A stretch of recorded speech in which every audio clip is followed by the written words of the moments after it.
Well, I'm going to tell you about the future, because the future is not like Ben Nevis, a destination awaiting our arrival.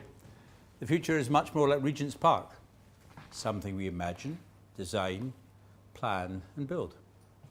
Something you have to imagine, design, plan, and build. And I don't get visions. Visions get you psychiatric referral. The future is here, it's just not evenly distributed, William Gibson wrote. So I can tell about the future with confidence. And I'm not going to speak about technology, because I believe if we can define clearly what we want, then technology people can provide anything that we want to do. The problem is lack of clarity in thinking, not lack of technology. It is helpful to look at the past, and we've had two revolutions, they all continue. This first revolution here, what is this icon on the left? Oxford Street. Any recognize it? Cholera outbreak. John Snow. There's a pub called the John Snow. And you see, it's not science, because it was empiricism. John Snow didn't know anything about bacteria. He just worked out it was the water and not the air. And so this public health revolution continues. The second revolution, and this is based on the work of Manuel Castells, the historian, has been the high-tech revolution, which Jackie described. I've added two other things there, namely randomized controlled trials and systematic reviews. Because the president of Toyota said Toyota's a knowledge business. Not just knowledge about plastic and steel, but knowledge about the competitors, customers, the environment, as well as knowledge about plastic and steel. And if Toyota's a knowledge business, healthcare's a knowledge business. It's not a technology business or a real estate business, it's a knowledge business. And we're now in the third revolution, driven by three forces: citizens, knowledge, and this. And this actually is more disruptive than the human genome. I mean, the human genome is just, as we've seen, a bit more refined histopathology and biochemistry. But this changes the power relationship between the person we call the patient and the clinician. So this is more important than the technology, and we're probably 10 years off the pace in making use of this. So what are we trying to achieve? And although regenerative medicine is quite a big deal in California, I don't meet a lot of people wanting to become 118. It is really a healthy life expectancy. We still have to deal with the fact that the life expectancy of wealthy people and poor people is about 8 years different. If you take the Jubilee line, every station, there's a year less of life expectancy. And so we still have to deal with that, but most people are interested in healthy life expectancy. And here you can see, this is the pessimist view. There'll be longer morbidity. And I'm of the optimistic view that we can reduce the need for social care by 25%. And I'll say a little bit about how I think we can do that. So this is the objective, healthy life expectancy. Now, there's been fantastic progress, but I see three problems in every society. One of them is unwarranted variation.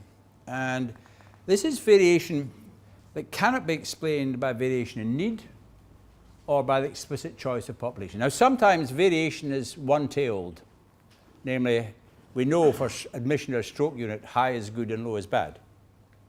But unwanted, you don't know what's good. So we published these atlases of variation, and I'm indebted to Jack Venberg of Dartmouth, who piloted this in the 90s.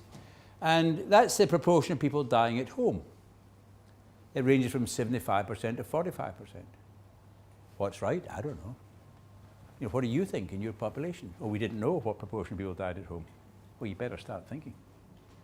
And you see these variations, 5-fold variation, 15-fold variation in thyroid testing, 50-fold variation in knee arthroscopy. Because the variation shows two other problems. One of them is the underuse of high-value interventions. So we could reduce atrial fibrillation by about 5,000 strokes if we treated atrial fibrillation properly. But this is also complicated by inequity. And here you can see a study from Oxford that people from poor populations get only about a third of the hip and knee replacement as people from wealthy populations. This is the NHS. This is not private practice. And then the second problem revealed by unwarranted variation is overuse. And I'm now going to show you the most important picture in healthcare. Not this one, but two. So get your phones out. This is compulsory photography and tweeting. So first picture. As you put more resource in, the benefits go up and they flatten off. I was struck very much by your diagram there. So, once in a lifetime cervical smear, 10-year interval, 5-year interval, 3-year interval, 1-year interval. The trouble with healthcare is, as you put more resources in, the harm goes up in direct proportion. All healthcare does harm. All healthcare does harm. High quality healthcare does a little bit less harm, a little bit more good, but all healthcare does harm. And what Avadis Donabadian did in 1980 was subtracted harm from benefit. And you reach a point beyond which you get less value. So just for a minute, turn to your neighbour and discuss where have we gone beyond the point of optimality in healthcare. And I'd be doing this if I was in Holborn Town Hall with the public. Just a minute. Turn to your neighbour now, introduce yourself and tell me where we've gone beyond the point of optimality. Okay? 1 minute starting now.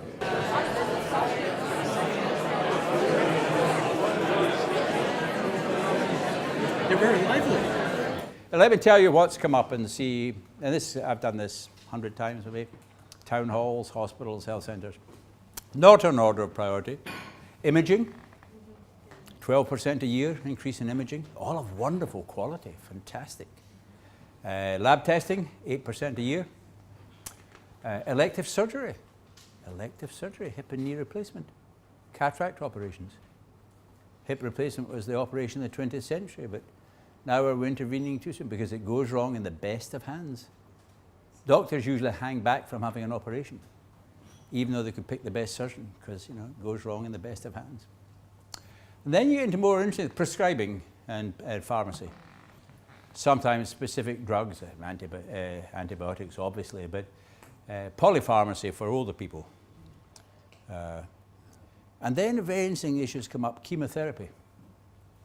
The 8th or 9th round of chemotherapy almost always comes up. Came up first when I did this in Wales 2 days ago. And then you see this is not to do with the money. And I'm not saying no one should have the 8th round of chemotherapy, but did they really know what the probability of benefit was and the probability of harm? And the answer is no. And then the last year of life.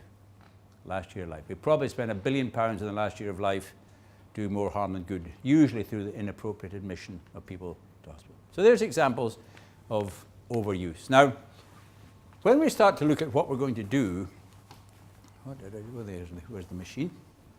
Where's the technology? Very good, £20 in office waddle. It works everywhere. I always bring it on with me. So we've done 4 things: prevent disease, evidence-based decision-making, quality improvement, cost reduction. And that's been necessary, and it continues to be necessary. But while we've been doing these things, unwarranted variation and overuse has either developed or persisted or got worse. So we now need to move on to value. Now, value is a tricky word. In the plural, it means principles. In the singular, it's got a different meaning. And of course, I work in Oxford, which is the sort of headquarters of the English language. I met a friend of mine who works in the dictionary the other day in the street. I said, "What have you been doing this morning, Edmund?" "Each," he said, and walked on. Whether he's probably still at each, I don't know what the hell he's there. So we're now focused on value. And the word value in the singular has 3 meanings: personal value, allocative value, and technical value. And we need to work on a culture of stewardship. So if you were clinicians, I'd be saying, you are the stewards of the health service. If you screw it up, there won't be one. Not the Secretary of State, but you guys. Just ordering another MRI, well, I'm not paying for it. The taxpayer can pay it. That's not the point. Stewardship. So let's just quickly look through this. And here's the new agenda. So we've got to do the Fab 4: prevention, research and evidence-based decision-making, quality improvement, cost reduction. Firstly, ensure that every individual really, really understands what's being offered. And this means we need a different language. And language creates reality. And that's the work that we do, is starting to think of a new reality with the word value in it. I always say I don't want to manage people, I just want to control how they think. Not what they think, but how they think.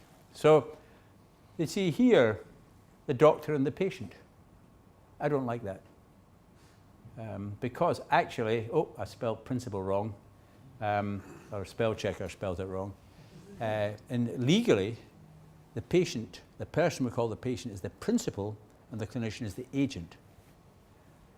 Death to the patient. I want to stop using the word patient. It's got all sorts of wrong connotations. Interestingly, when the artist did this for the book, he had the doctor pointing out to the punter what was the issue. And this was NHS Choices when we set it up. And interestingly, in the German edition of my book, Sod 70, they still got Herr Doctor telling the person we call the patient what to do. But that's not the future. The future is this, the principal telling the agent. So that's the first thing we need people like you to do. And this means the person we call the patient has to do work before they come. I believe that people must do something before they turn up. You know, if someone rocks up to see the GP and says, well, I've got pelvic pain, well, the GP thinks, oh my God, I've got 12 minutes. And the GP says, when did it start? And the woman says, oh, now when did it start? Now, tick, tick, tick, tick, tick. People should really write, what's really bothering you? Think about it, write it down. And if you've got pelvic pain, we'll send you a questionnaire and spend half an hour thinking about it. Then the clinician can use the time in a different way. And this raises the Bill Gates issue. The key question is, what is the function of the human being in the digital age, the clinician? And our view is it's empathy. It's not giving information, because doctors are very bad at giving information, and the consultation is hopeless. It's too emotionally charged. So we use machines to give information, and then the clinicians, if they can do it, give empathy. Not sympathy, but empathy, understanding and relating to what the person thinks. Now, when we look at how we're going to do this, I've had 22 reorganizations of the structure, most of which have made no difference at all. Bureaucracy doesn't really matter. Gandhi said, there's no bureaucracy that can make bad people behave well, but the wrong bureaucracy makes good people behave badly. So we've got to sort out one or two things. But the key issue is systems. So we need to move from this to this, integrated systems. We need to move from this, a focus. Bureaucracies, you see, are very good for linear tasks, like the fair and open employment of staff. But we're dealing with complexity. So this is what we call 3D healthcare. Obsessed with what is the outcome and what are the resources for people with headache or people in the last year of life. You see, and these are questions. When I first went to Oxfordshire 47 years ago, I could not get an answer to the question, is the service for people with asthma in Oxfordshire better than Cambridgeshire? Now, 47 years later, 22 reorganisations later, I still can't bloody well get an answer to that question. We spend £1 billion in asthma, and we don't know, is it better in Liverpool or Manchester, or Boston, or Melbourne, or whatever. So we're moving to population healthcare, defined by common symptoms or common conditions. And that's what a system looks like. This was our system for sickle and thal. Objectives, criteria, standards. Objectives, criteria, standards. From hierarchy to networks. From hierarchy, networks deliver the system. And we need to change the culture. So this means we need a new language. So that's new words like system, network, pathway. And it bans old words like manager. Why don't I like the manager? Because it allows the clinicians to hate managers. So we use the phrase people who manage. And that includes every clinician. Because you're ordering MRIs, you're managing resources. Okay. So complex adaptive systems as the solutions. Now, I'd just like to come back to this for a couple of minutes to tell you about what we're doing, which is in some way what I'm going to focus on in the next few years. And it's to do with what's happening to us. There's only two phases of life, a phase of growth and development, and then it's downhill all the way. There's no stable adult phase. Most people start going downhill about 22, when they get their first sitting job. Federer, you see, is still up here about 36, and there's a very interesting new book out about top athletes. There's still people in their late 30s. But after 40, maximum pulse rate is going to go down. But what happens to most of us is loss of fitness. And this leads to the fitness gap. So every year, the gap between our best possible rate of ability and our actual rate of ability gets wider. Now, the really interesting issue is that when disease comes along, I've dropped one out. When disease comes along, the fitness gap gets wider faster. Partly because of the effect of disease in the human body, the myocardium. I had a myocardial infarction a few years ago, so I've got less myocardium. But it's because of social reasons. So you're told your mother's got heart failure, so you get Ocado to deliver to her. Completely the wrong thing to do. Every year and every condition, people need to do more activity. More activity. So we've set up a national activity therapy service because we can close this gap and keep people above this condition here. I haven't got this adopted yet by the International Classification of Diseases yet. It's called the line. The line below which you can't get to the toilet in time. Because if you can't get to the toilet in time, it's game over. But we think we can reduce the need by 25%. And everything we do to keep people physically stronger reduces the risk of dementia. So this is the big new program that we're working on. And this means we need to think of different things in different ways. So when I went for a health check, this is what they sent me. They don't know I'm a doctor. This is what I got. I said, could you send me something? Look at this. What a waste of time. What they should have sent me was a link to the Active 10 app to walk briskly.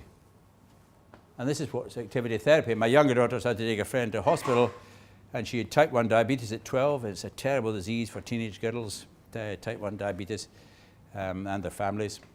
And then she broke her back and had terrible pain, which she no longer has. This is a side effect of activity therapy. What's this a side effect of? Rowing. It could be rowing, it's weightlifting. So she's now lifting 100 kilograms and doesn't have backache. And that's what's happened to her hemoglobin A1C. So we're looking for partners to develop an online program for teenagers, and it's going to have quite a lot of punching in it. Get the anger out. You know, teenagers are angry. I said to my daughter, what should we call this program? Oh, she said, hit some shit.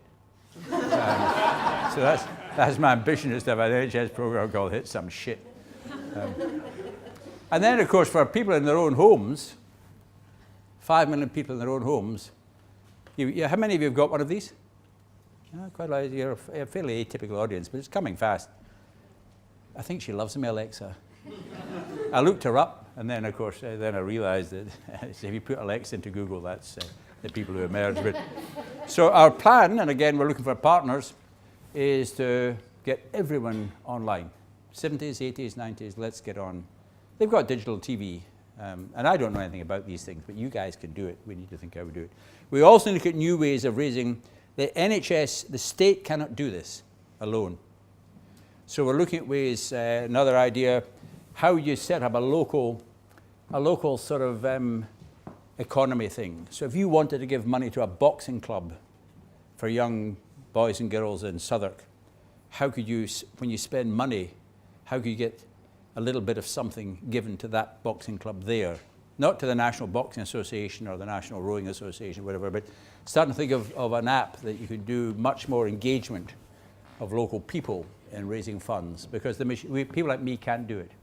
We're in the third industrial revolution, which is not run by people like me. So, the future, the person we call the patient is the person who needs to have all the information.